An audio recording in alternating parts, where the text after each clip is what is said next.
Alright guys, what's going on? So today we have a fun one. I haven't been making a video in a little while just because I've been doing school stuff. I just finished finals, which means we have like a month of Christmas break, which means I have a lot of time with my truck and other projects, which is super exciting. So we can jump back on the trail duster, this, and a couple other projects which you guys are going to see in the future. Sean's helping me out with the interior today. We're actually going to do a really fun project, so check this out. So as a lot of you guys know, we just put the bucket seats in the truck. I've been driving it for a little while. It's doing pretty good. A lot of you guys were like, dude, why are you using tape? Put a shirt over this, which is what we'll actually end up doing. I'll put just a black t-shirt over so I don't have to worry about the tape getting on my shirt or the adhesive or anything. We're actually going to be completely redoing most of the interior. Yeah, and so one of you guys, Alex, reached out to me. Big thank you to Alex. He actually traded me his black seat belts for my green ones that were in here because I'm doing the black interior. So big shout out to you. Hope you enjoy my seat belts in your truck. And so we're actually going to be painting the interior. As you can see, I did the floor pans and everything. So I'm going to be stripping out all of the corrosion and rust and stuff. I'm going to be repainting the whole floor. I'm going to be repainting all up here. Everything's going to get repainted. There's going to be no crappy marks. As you can see, this is not functioning. Why are you not functioning? There we go. None of this is going to be here. I'm going to be repainting all this. It's going to be kind of hard with the gas tank because the gas tank's eventually not going to be here, so I'm going to kind of have to work with what I got for right now. But repainting everything, I'm going to be putting plugs on my gauge cluster because it's all just butt spliced together because we did this years ago. I'll be redoing some of the wiring on that, so that's going to suck. I'm going to be repainting the whole front of the dash. As you can see, that's all kind of junked up. The wiring harness is going to get tucked up, and I'm getting a carpet kit and sound deadening. I actually have a bunch of Dynamat coming, as well as a brand new carpet kit from LFC, so hopefully it'll fit good. I believe it'll fit right. It's kind of one of those things. It's like, do you have a C6 with a hump, or what kind of setup do you have? And I have a Tremec 3550, and I think that's a C6 hump, so I just gotta guess. So hopefully that fits. But I am taking my headliner out, and we're gonna put sound deadening up on top. It's gonna suck to get that thing back in. It took me, I think, 4 hours by myself to get this thing installed. I had to get all those bends to fit right. But we are gonna go ahead and tear everything out. Gauges are coming out. Everything's coming out. Radio bezel's coming out. Dash is coming out. Everything on the interior is coming out. So I'm gonna start by taking the seats out, and we're just gonna do a quick time lapse of getting everything out, and then I'm gonna go ahead and take a couple tools and strip this to bare metal and prep it for paint, which we'll do tomorrow. So I'm not gonna waste any more time. I'm gonna go ahead and set the camera up, and we're gonna start tearing this thing apart.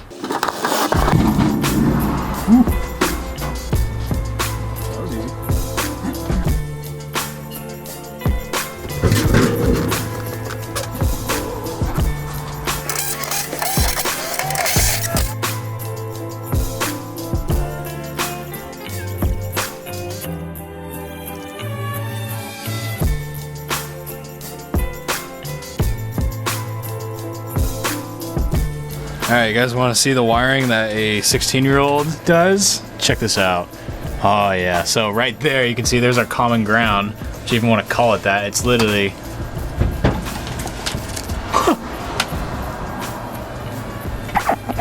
just a big bundle of wire. It's just a bundle of all the grounds for these gauges kind of stuck into one thing. So I'm gonna fix that, and then all the leads, it's just a rat's nest back here. All the leads, the positive leads, are spliced into longer wires that are routed into the harness, or they go to the actual item. So I'm gonna put these all into a plug. So the positive leads will all have a plug, and then I'm probably gonna do one wire off of, say, the same ground that I was using, put a plug on that for all of the grounds. I'm just gonna have two plugs. It'll be a lot easier. And then I'm gonna try to loom all of this so it's not, you know, frayed out like that. I'm gonna try to put it in some sort of harness and fix that, but that's not really the priority right now. I'm just gonna go ahead and unplug it, pull it out so we can get in there and pull the dash off. Sean's getting the glow box out right now. Everything else is coming out pretty nicely, so we're just gonna keep on going. Yeah, hopefully.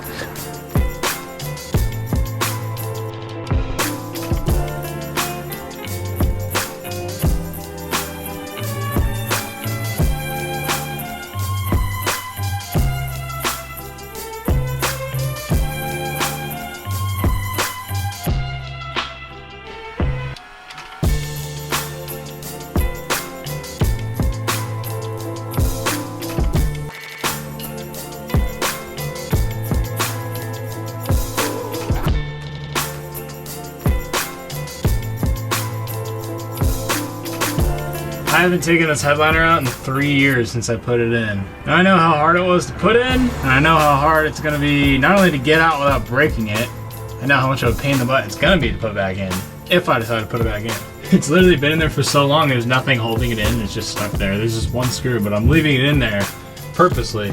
So I'm probably gonna take a blade and just kind of pry this out a little bit, probably like a paint can opener, and just pull it in a couple spots. just to break the seals, and then I'll take that screw out and it should come down. Well, I'll leave this in here so it doesn't break over here, break loose on this side, and then stuck on that side and pull down and snap in 2 pieces. So I'm sure try to get this right the first time. Oh gosh. Oh, there it goes. No, it's not what I wanted to happen, damn it. Okay.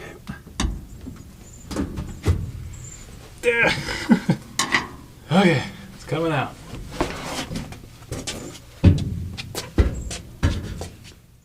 All right, so I've gotten a ton of questions over the years on how this is done.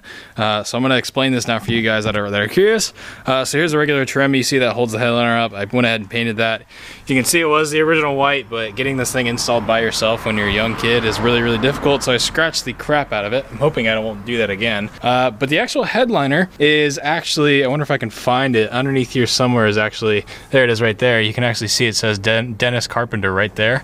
This is the Dennis Carpenter, just the cardboard cutout that you buy on their website, and then I went over to a graphic and like vinyl shop, and they went ahead and they made this decal. Now they literally cut out, they laid a solid sheet of white on this and then did individual stripes, laid a big sheet of blue and cut out all the stars. Now you can see from it sitting in my truck in the hot and cold over and over again, it started to crack everything. So this is kind of on its way out, which kind of sucks, but I'm gonna end up putting it back in because this thing costed me, I think the cardboard cutout was about 100 and change, and then the actual graphic I was charged 90 bucks for. A little bit pricey on my end. I think if I would do it again, I would at least try it myself because I feel like I could do something like this. Either that, or I would actually, in the future, if I do this again, I want to get a solid printed flag. I don't want individual stripes or stuff like that, because then you won't have the risk of multiple layers cracking like that. So I would want one full printed sheet of a flag, a real one. I maybe would want to do like a battle worn flag just because the truck's kind of worn out too. I think it would symbolize it a little bit better. But yeah, that's kind of how it is. You can see it's lifting up right here because when I was 16 and putting this in, I actually broke it in 2 pieces,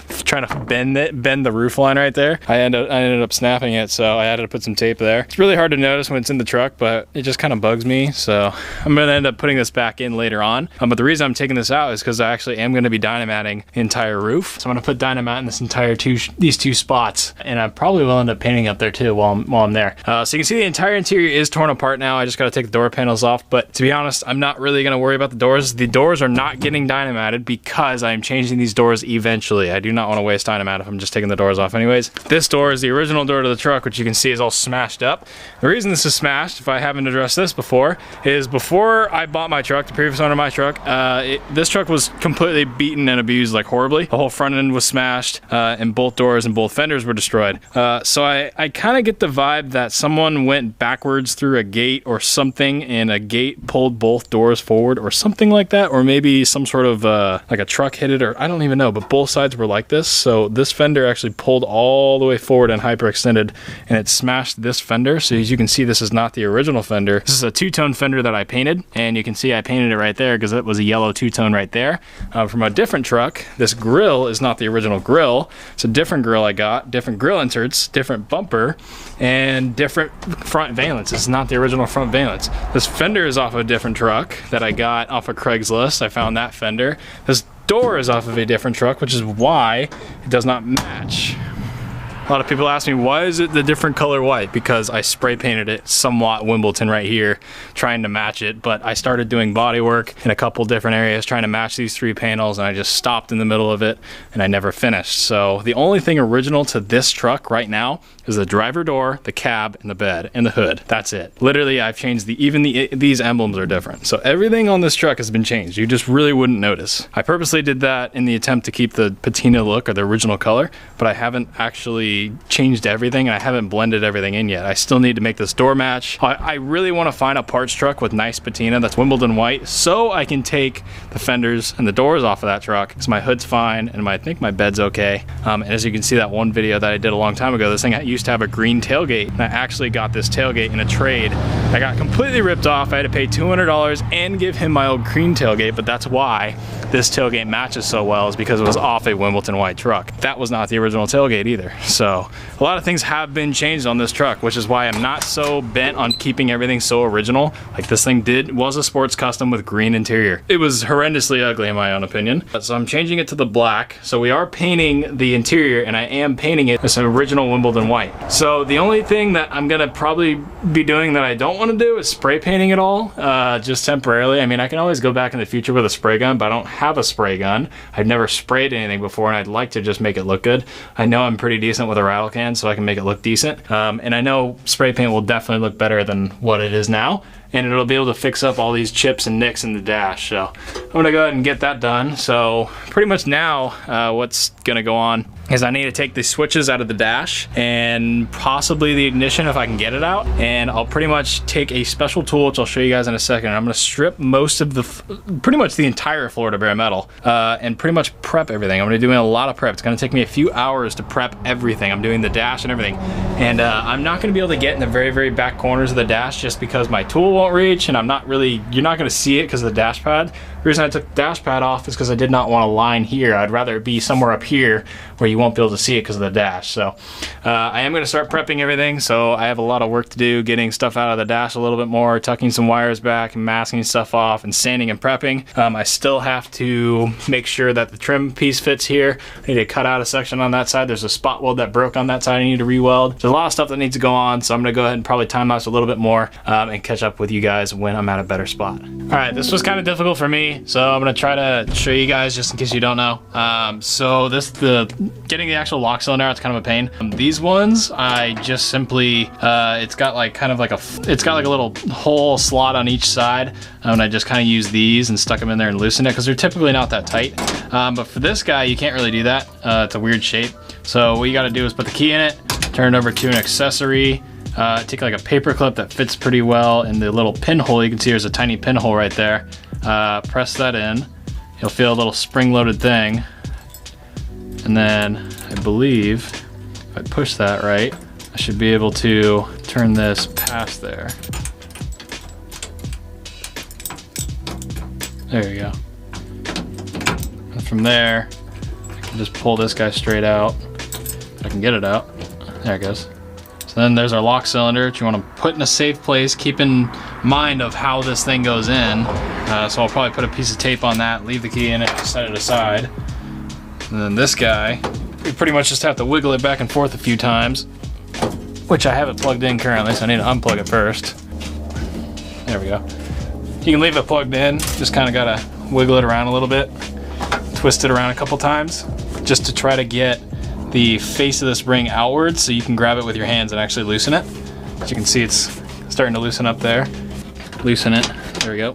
It's starting to spin. And there, now I can catch it with my hand. Just kind of keep wobbling it around until I can rotate it. And there we go. So it looks really, really difficult. It's actually not. It's just kind of a little bit of patience. But now, you can see I've got that whole cylinder out, and now I'm just gonna go ahead and thread that back on, and I'll put the key cylinder back in this loosely so I can get it back off, and now I can paint over this up and tape anything off. So yeah. All right guys, so I've got everything taken apart, cleaned out, vacuumed out. Took the vent out of that side, and the parking brake looked pretty clean up there, so I can clean up. You can see all the dumb paint lines on the wall. I'm gonna fix all that. And then I realized I might as well do this side as well. So I don't want to, but I'm gonna have to. I have to take the heater box out. Honestly, I've gone this far, I might as well take it out. It's like the only thing besides the tank that hasn't come out yet. So I have to come on this side of the truck, and you can see I gotta take these hoses off. So I'm assuming I haven't ran the truck in like 24 hours, so I'm assuming, yeah, got a decent amount of coolant. I do have a little bucket down there, but I'm probably gonna get some sort of towel on top and go ahead and take all that out and let it flow out. Try to get the heater core out without dumping coolant all over my cab, which probably isn't gonna happen, but I'm gonna try.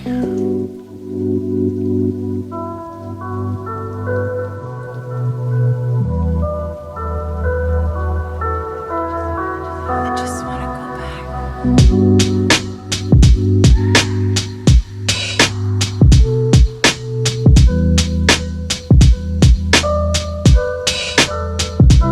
Oh, there's coolant everywhere, darn it. That's over my leg.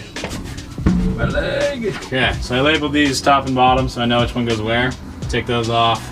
There's also the heater control wires that I will label, and then there's a ground on the back of the box, and then this guy, just a regular plug. So my ground's pretty self-explanatory, and then I just gotta unplug this, so too bad.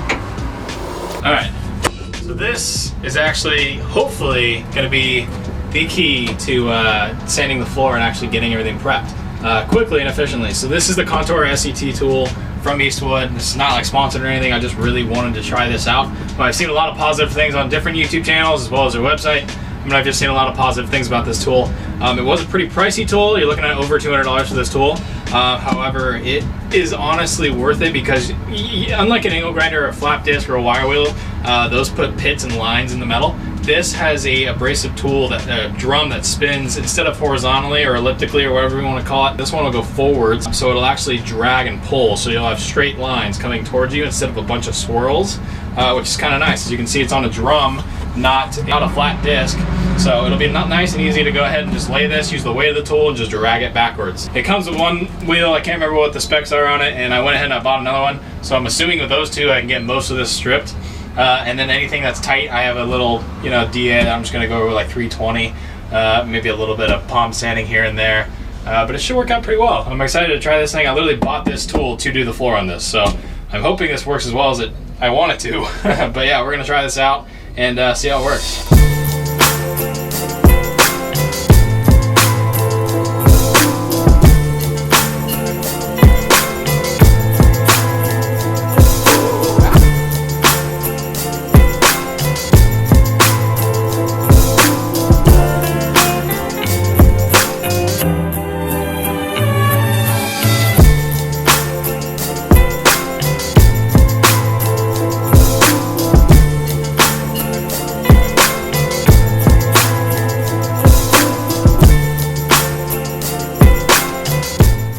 So I've done a pretty good amount with that tool. It's been a couple hours. Oh geez, I totally realized I just missed that one spot.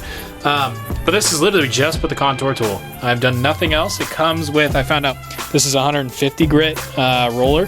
And then I have, I think, a 320 finishing one. I haven't even used that. But this is with a 150 grit roller.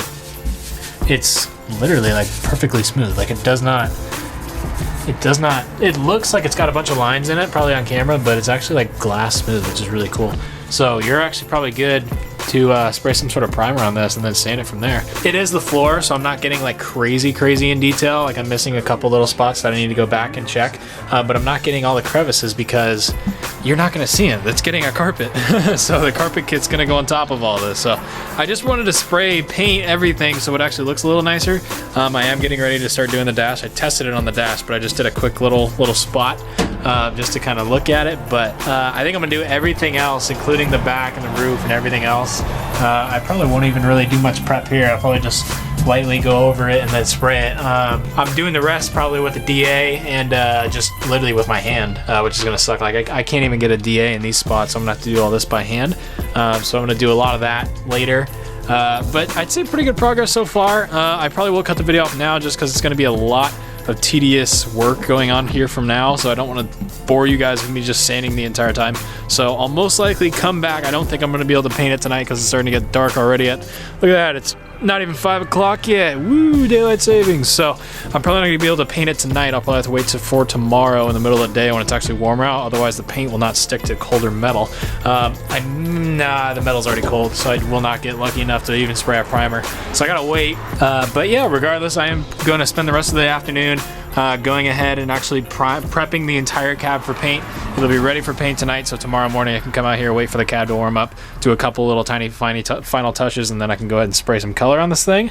I'll do a primer, kind of go ahead and sand it a little bit, and then I'll go ahead and I'll actually spray the final color, which will be really exciting. So hope you guys did enjoy this. It's kind of like really subtle. I was just like randomly just like, yeah, we're doing it. So I got my Dynamat, just came in from Summit. I'm waiting for my carpet kit, which is gonna be really cool. And I'm gonna install everything. It's gonna be awesome. So there's gonna be Dynamat on the entire floor, Dynamat in the roof. It's gonna be really nice. So I'm gonna try to do my best work. I also gotta fix the wiring inside the gauge cluster. But regardless, I hope you guys did enjoy. If you did, smash a like. really mean a lot to me. I put a lot of time and work into this so far just today and yesterday. I started this yesterday at 4 o'clock in the afternoon. And I'd say it's not too bad for literally 24 hours worth of work, even though I've only put, I think, like 7 hours into this total. So yeah, I'm pretty happy with that. So I'm gonna just go ahead and finish everything up, and yeah, like I said, leave a like if you did enjoy. Consider subscribing if you haven't already. Leave any questions, comments, or concerns down below, and I'll try to answer them as best as I can. And I'll see you guys in the next one. Thanks so much for watching. Let's try this again.